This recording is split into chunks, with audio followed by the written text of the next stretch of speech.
Episode 194, Ireland leads in EU AI regulation. The primitive forms of artificial intelligence we already have proved very useful. AI is a golden opportunity. How do we ensure that this technology is regulated? The long arc of technological history is now in an extraordinary new phase. The AI6 podcast with Joanne Sweeney. Ireland has made landmark progress in the implementation of the EU AI Act. In fact, quote Minister Burke, he says, Ireland is building a future where AI is transformative, trusted and transparent. We're balancing innovation with safeguards, ensuring AI works for people, not against them. Hello and welcome back to the AI6 podcast, the podcast that is on a mission to upskill 500,000 people in AI. Ireland has become one of the first EU member states to reach a critical milestone, officially designating its competent authorities who will enforce the new AI rules. So, what's it all about? Well, this week, Ministers Peter Burke and Niamh Smyth announced that 15 national competent authorities have now been designated to oversee different aspects of the EU AI Act. Peter Burke, who is Minister for Enterprise, Tourism and Employment, said Ireland is building a future where AI is transformative, trusted and transparent. The model Ireland has chosen is distributed, meaning existing regulators like the Central Bank, Data Protection Commission, Commission Niamh and others will each take responsibility in their own domains.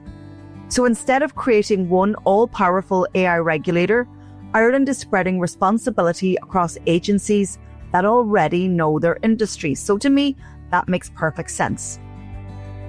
And why does it matter? Well, we don't want even more bureaucracy.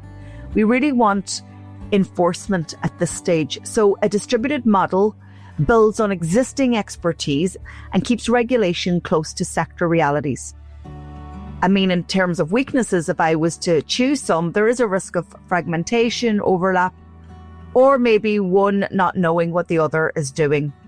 But a single point of contact has been set up inside the department to keep things coordinated. Ireland also has a National AI Implementation Committee where all 15 regulators now sit, and that's where strategy and consistency are meant to happen. Minister Smyth, meanwhile, has called this leadership with purpose. She also flagged the next development, being August 2026, when Ireland will establish a national AI office. The office will coordinate competent authorities, act as the single point of contact with Brussels, host a regulatory sandbox to test innovation safely, and serve as a national hub for AI, covering regulation, innovation and deployment. Meanwhile, Minister Burke's message was clear. He acknowledged that AI is disruptive, but he also said it's an opportunity, and Ireland wants to lead in global adoption while anchoring that ambition in proportionate ethical standards.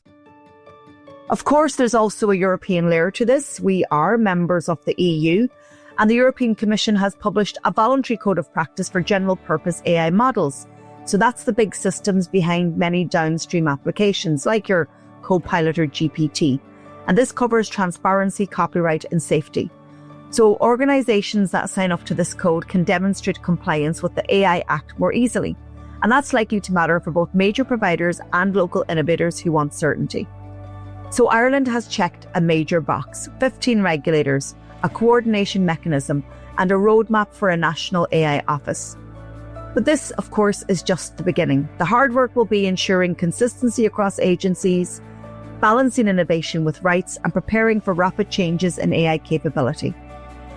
Of course, I'll be watching closely to see how Ireland's distributed model plays out.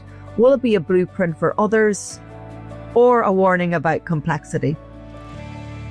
Of course, I will try and get somebody from those agencies on the long listen of the AI6 podcast, so listen out for that. If you enjoyed this episode of AI6, please share it with a pro that you know. And if you haven't got your hands on a copy of my new book, AI Playbook, then go ahead and read all about it at aimarketingplaybook.ie. And if you're an international listener, you can check it out on Amazon. That's all for today. I will talk to you again tomorrow.